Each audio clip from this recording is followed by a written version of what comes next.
Bismillahirrahmanirrahim. Assalamualaikum warahmatullahi wabarakatuh. Alhamdulillahilladzi istafa Muhammadan min waladi Adam farsalahu basira wa nazira.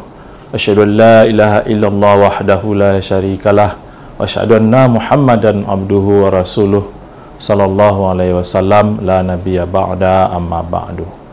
A'udzubillahi minasyaitonir rajim. Bismillahirrahmanirrahim. Wa ma ubarri'u nafsi innan nafsa la'ammaratun bisu' illa ma rahima rabbi inna rabbi laghafurur rahim. Sadaqallahul azim. Al-Quran surat An-Nisa ayat 34. Dengan menyebut nama Allah yang Maha Pengasih lagi Maha Penyayang, dan aku tidaklah melakukan kejahatan, karena sesungguhnya nafsu syahwat itu membawa manusia kepada kejahatan, melainkan nafsu yang telah dirahmati oleh Tuhanku, karena sesungguhnya Tuhanku Maha Pengampun lagi Maha Penyayang. Maha benar Allah dengan segala firman-Nya. Kaum muslimin dan kaum muslimat rahimakumullah, di dalam Al-Quran surat An-Nisa ayat 34 yang telah kita bacakan tadi, bahwasanya kita sebagai manusia memiliki atau diberikan kekuatan, diberikan potensi oleh Allah Subhanahu wa taala. Ada 3 hal kekuatan atau potensi yang diberikan oleh Allah Subhanahu wa taala kepada kita umat manusia. Kita sebagai umat manusia merupakan makhluk ciptaan Allah yang terbaik. Makanya manusia melalui nenek moyang kita Nabi Adam alaihissalam itu diamanahkan oleh Allah Subhanahu wa taala untuk menjadi khalifah fil ard. Tidak hanya sebagai khalifah fil ard, juga sebagai hamba Allah. Jadi fungsi khalifah dan hamba Allah itu harus bersinergi. Dan untuk itu, untuk menjalankan fungsi kekhalifahan itu, maka manusia diberikan kekuatan, diberikan potensi oleh Allah SWT untuk menjadi pemimpin, untuk menjadi manajer di muka bumi yang diciptakan oleh Allah untuk kemakmuran manusia. Bagaimana dengan 3 potensi ini manusia dapat mengelola, manusia dapat memakmurkan bumi ciptaan Allah itu untuk kepentingan manusia, untuk kemaslahatan umat manusia, dan untuk beribadah kepadanya. Ada 3 hal potensi itu, kaum muslimin dan kaum muslimat rahimakumullah. Yang pertama adalah kuwatul aqli, yaitu kekuatan akal atau potensi akal pikiran yang diberikan oleh Allah Subhanahu wa taala. Di mana akal pikiran ini merupakan sesuatu pemberian dari Allah Subhanahu wa taala yang paling mulia. Makanya diletakkan akal itu di bagian atas, yaitunya di kepala manusia. Akal itu menjadi mulia, yaitunya akal yang akan membawa manusia kepada kebaikan dan kemaslahatan hidupnya.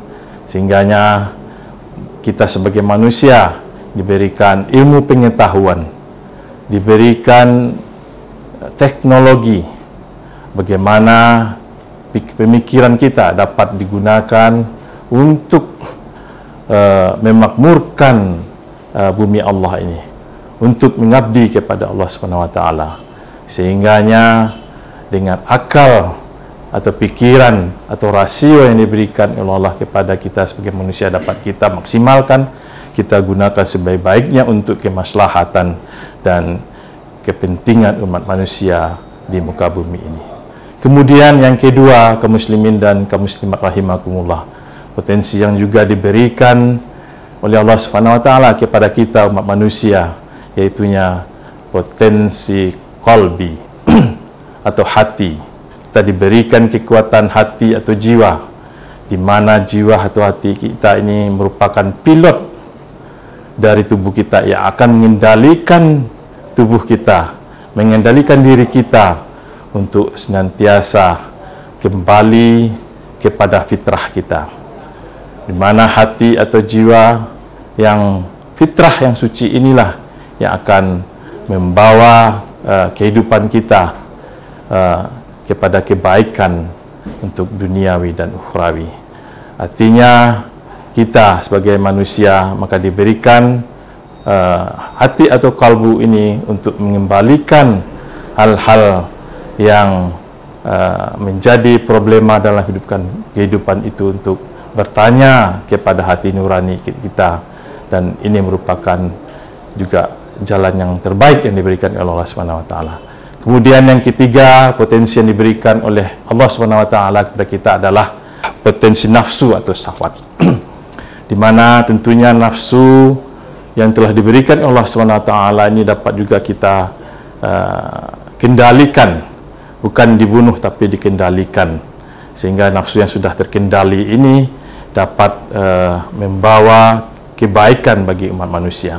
Makanya ibadah puasa Ramadan ini merupakan salah satu upaya dari kita untuk bagaimana kita mampu mengendalikan nafsu kita untuk menjadi nafsu yang mutmainnah, nafsu yang senantiasa dekat kepada ajaran agama Allah Subhanahu wa taala.